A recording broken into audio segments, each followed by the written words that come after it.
Welcome back dito sa channel natin. Andito tayo ngayon sa may EDSA sa harap ng SM Mega Mall. Dalawang malalaking proyekto ang itatayo sana dito sa kahabaan ng EDSA. Ang EDSA Greenways Project at ang EDSA Busway Concourse Project. Ano na nga bang nangyari sa dalawang proyekto na yan?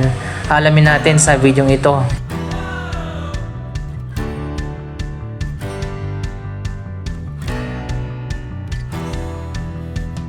Unahin muna natin ang EDSA Greenways Project. Ito ay proyekto ng Department of Transportation na inaprubahan pa noong Duterte administration. Sobrang tagal na ng proyektong yan at hanggang sa ngayon ay hindi pa rin nasimulan.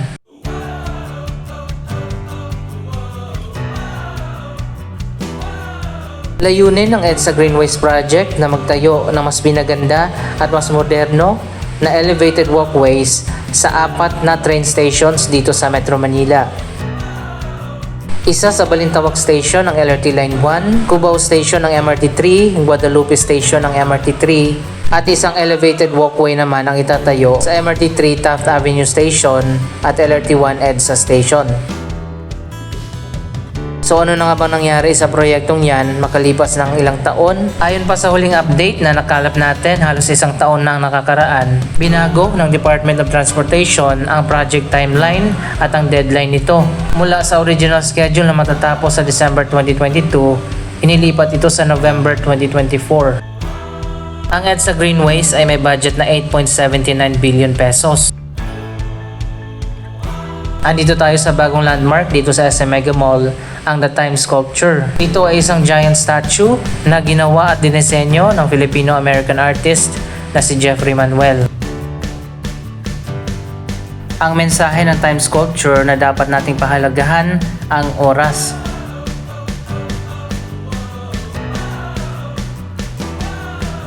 Mamaya pupuntahan din natin ang The Podium na nasa likod ng SM Mega Mall at magbibigay tayo ng latest update.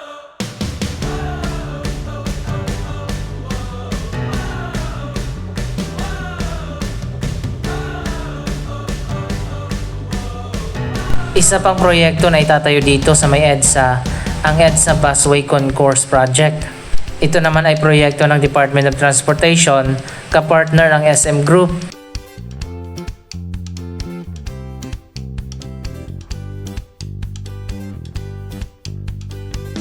Matagal na rin na inaprobahan ang proyektong yan na nagkaroon pa nga ng groundbreaking ceremony na dinaluhan pa ni dating Transportation Secretary Artu Gade noong nakaraang Duterte administration.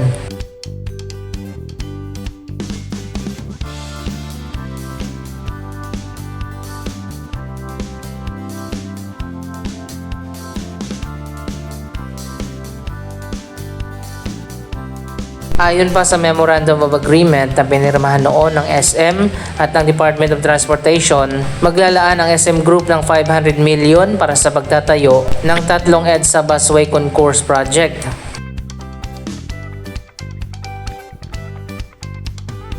Ano nga ba itong EDSA Busway Concourse Project? Ito ay mga state-of-the-art at modern na mga concourse para sa EDSA Busway o EDSA Carousel na magkakaroon ng elevated walkway at concourse, automated fare collection system, ticket booth, information booth, escalators at elevators, at marami pang iba.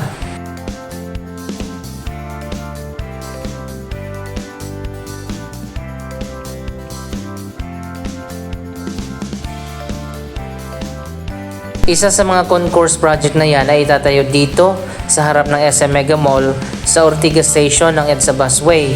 Isang concourse naman ang itatayo sa may SM North at isa naman sa SM Mall of Asia.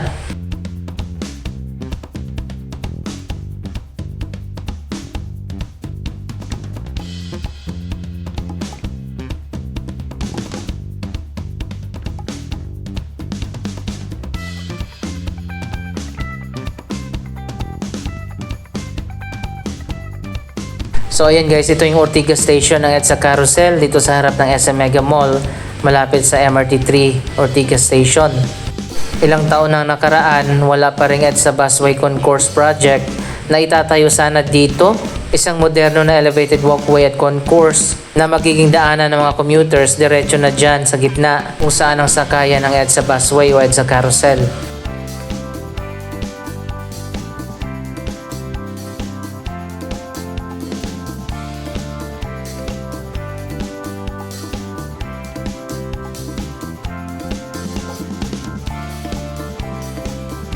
Sa ngayon kasi, kung gusto mong sumakay dyan sa Ortigas Station ng EDSA Busway, aakit ka muna at papasok doon sa MRT Station at bababa ka dyan sa gitna para makasakay ng EDSA Busway. Kung naitayo na sana yung isa sa mga concourse project ng SM dito sa may Ortigas, hindi na kailangan duman pa dyan sa MRT 3 Station. Pati na rin sa SM North at sa Mall of Asia, wala rin tayo nakikita na concourse project na itatayo din sana ng SM doon.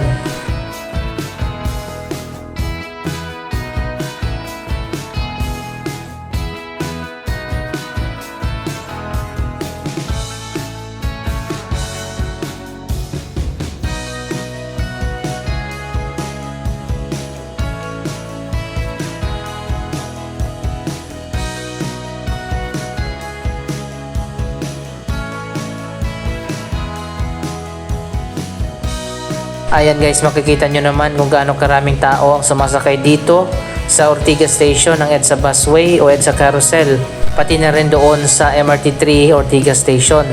Malaking tulong sana yung concourse project kung natuloy sana at naitayo na. Isa pa sa mga proyekto ng SM ang Pasay Monorail Project, isang bagong railway line na magkukonekta sa MRT 3 Taft Avenue Station papunta sa Mall of Asia. Pero hanggang sa ngayon wala pa rin tayong balita kung matutuloy pa ba ang proyektong yan.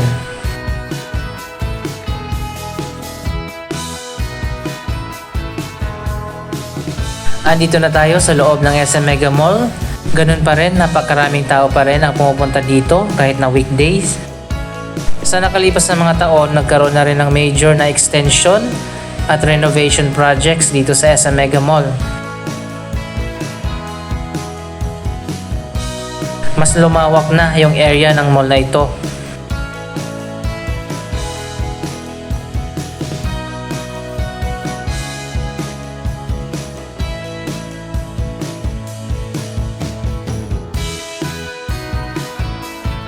Dito naman sa likod ng SM Mega Mall, makikita natin ang isang smart parking system.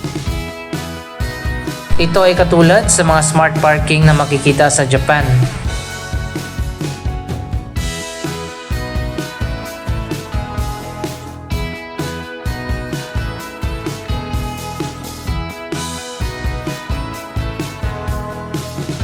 Nasa likod naman at malapit sa SM Mega Mall ang The Podium. Ito ay isang upscale mall na may dalawang high-rise buildings.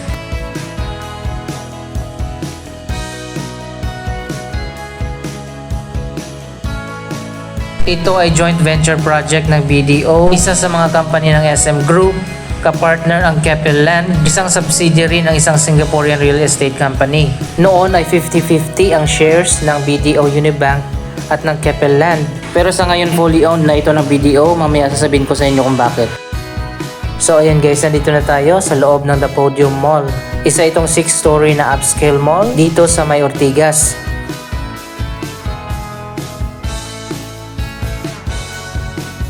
Ayon pa sa huling update, ang Podium Mall kasama na ang dalawang high-rise office towers. Ito ay fully owned na ng BDO Unibank, isa sa mga company ng SM Group.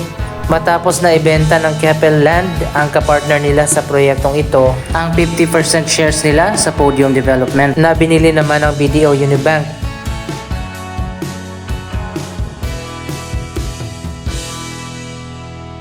So ibig sabihin lamang niyan, 100% owned na ng SM Group at ng BDO Unibank ang The Podium pati na ang dalawang office buildings.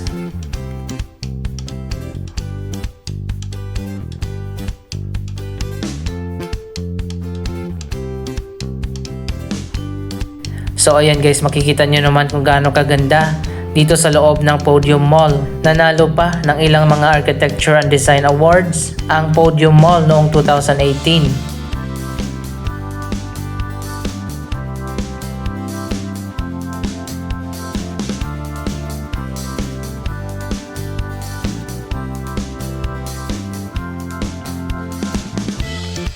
Sana ganito na lang lahat kaganda yung mga SM malls at hindi yung typical na box type design.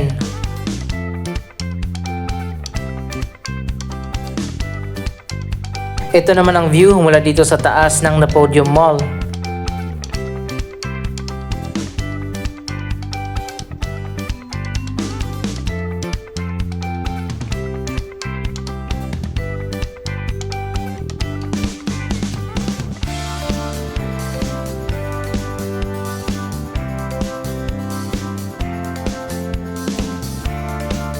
Anong masasabi nyo sa iba't ibang mga development dito sa Ortigas? Mag-comment lamang dyan sa baba ng inyong mga reaksyon.